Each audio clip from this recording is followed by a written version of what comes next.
Hello everybody peeps. We want to do some cool 80s tricks. I've got my mini Marshall and stolen from a music shop. No. A couple of Boss pedals. I just discovered this really cool trick I was doing. Putting a pedal board together for our singer and rhythm guitar player. His first pedal board. So I'll just put some basic Boss stuff here. And I wanted to use the acoustic simulator for, lo and behold, acoustic simulations. But what's this cool trick? We're doing some like sort of late 80s, early 90s Bryan Adams type stuff. So we needed a few of those dual sounds, you know. And what I discovered was this. If we look, here's an amp. Sorry for the transistors, nothing else available at the moment. Now, if I use the acoustic simulator like this, sounds nothing like an acoustic. The reason is I've taken the body right down, wound the top up on the jumbo setting, not the enhanced setting, because it really compresses and distorts quite badly with single coils. Watch this. If we take like a typical 80s, like everything on sound, you know.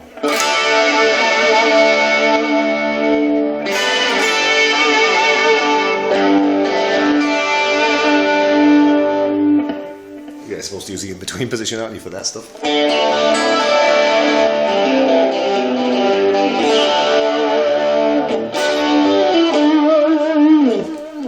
And watch what happens. You get this lovely sort of Def Leppard Rockman type sound when you plug in, when you turn on the acoustic simulator before the compressor. You've got to be careful with the levels here because you might get, you know, a lot of hiss, which I've got a little bit of there.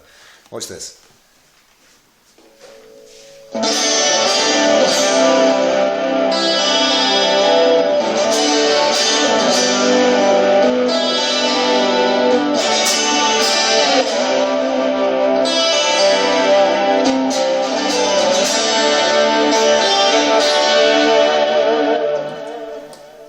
Yeah, instant hysteria. Don't you love it?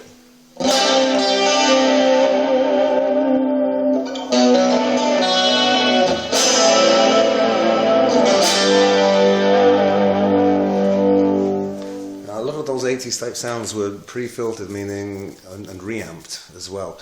So they would, you know, they basically record the clean signal and put it through an amp later, which is, and essentially what I'm doing here is I'm using the acoustic simulator as it's kind of scooped parametric multiband compression in there, and it's having a dramatic effect on the standard, you know, sort of overdrive sound, chorused and delayed out because we're being 80s here. Look at it.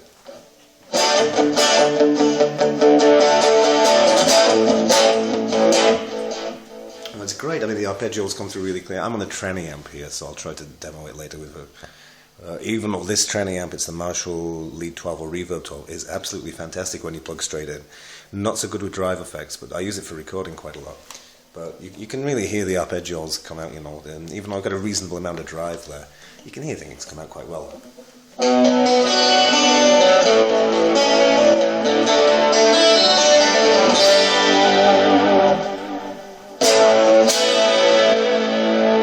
It's that sort of dual sound, you know, without having to have another amp.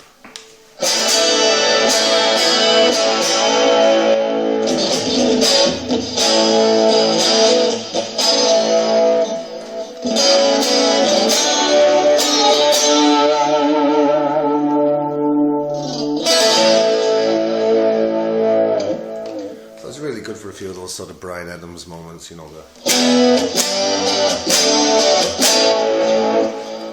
as well as other 80s stuff.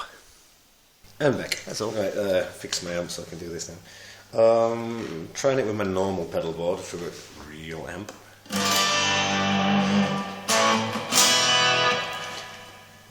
Just add a bit of 80s, 80s 1, 80s 2, 80s 3, literally 80s 4. What we got? See? Without it. My god, it reduces hum. Do you hear that? Weird. Yeah. Okay, without it.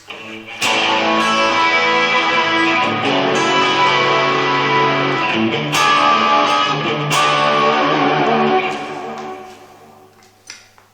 it.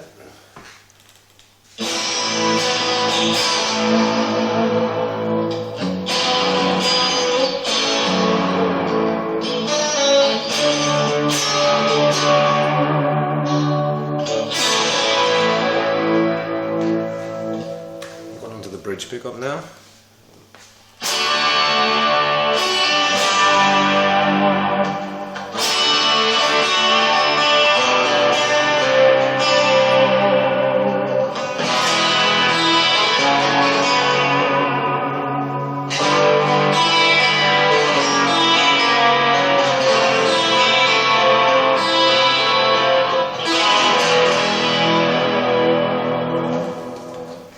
For the aforementioned sort of Def Leppard type stuff, it seems okay.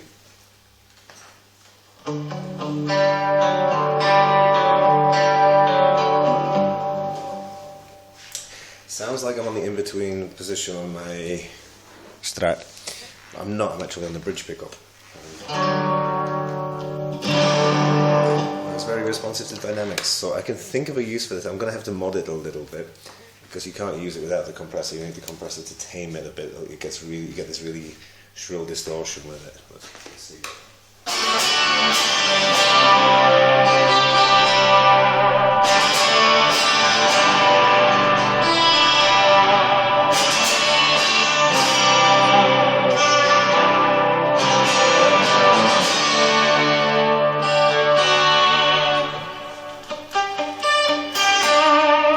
That's how they did it. Okay. Now, one thing I've just discovered is that it doesn't matter how much gain you use. That top end stuff just comes through. It somehow just gets past the drive. Watch. I mean, if I just D80s myself for a minute, and you.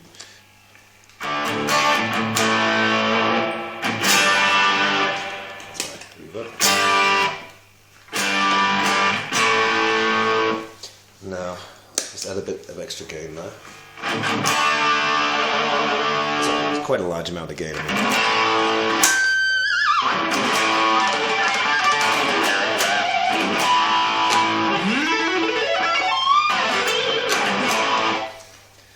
A bedroom volume, not much bass there. Watch.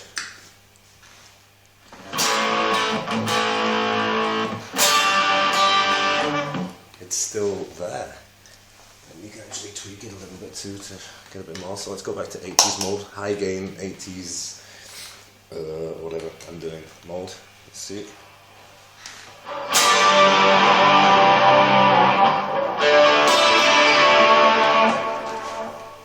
Without it.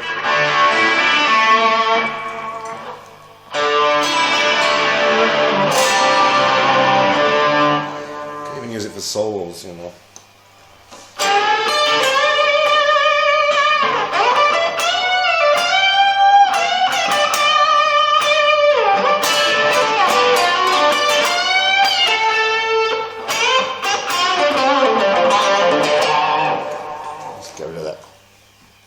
Clapton's signature 80s chorus. Let's see.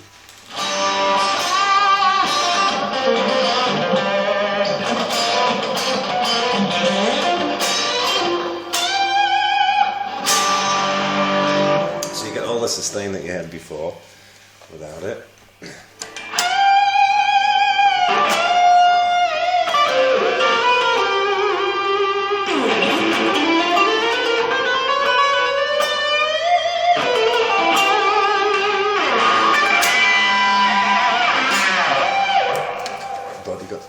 Added dimension.